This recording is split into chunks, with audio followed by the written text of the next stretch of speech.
Hello viewers, আজকে আমরা দেখব কিভাবে উইন্ডোজ 11 কম্পিউটারের কোনো অ্যাপসকে রিপেয়ার অ্যান্ড রিসেট করতে হয়। How to reset and repair any apps on Windows 11 PC or laptop. তো চলুন দেখা যাক। প্রথমে আপনি আপনার স্টার্ট বাটনে রাইট মাউস ক্লিক করুন, তারপর সেটিংস অপশনে ক্লিক করুন। সেটিংস অপশন থেকে অ্যাপসে ক্লিক করুন এবং ডান পাশ থেকে ক্লিক করুন ইনস্টল অ্যাপস।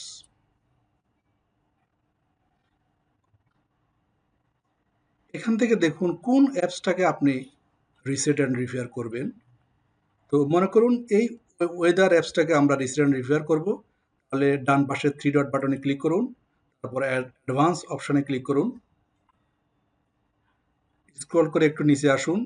এখানে দেখবেন রিসেট, রিপেয়ার অ্যান্ড রিসেট। প্রথমে রিপেয়ারে ক্লিক করলাম, রিপেয়ার হয়ে গেল। তারপর আমরা রিসেট বাটনে ক্লিক করলাম, রিসেট ক্লিক করলাম, তাহলে রিসেট হয়ে গেল এবং আপনার প্রবলেমটিও সলভ হয়ে যাবে। তো ভিউয়ার্স, আশা করছি এই ভিডিওটি আপনাদের কাজে আসবে। সো ভিডিওটিকে একটু লাইক করবেন আর চ্যানেলটিকে সাবস্ক্রাইব করতে ভুলবেন না। আসসালামু আলাইকুম।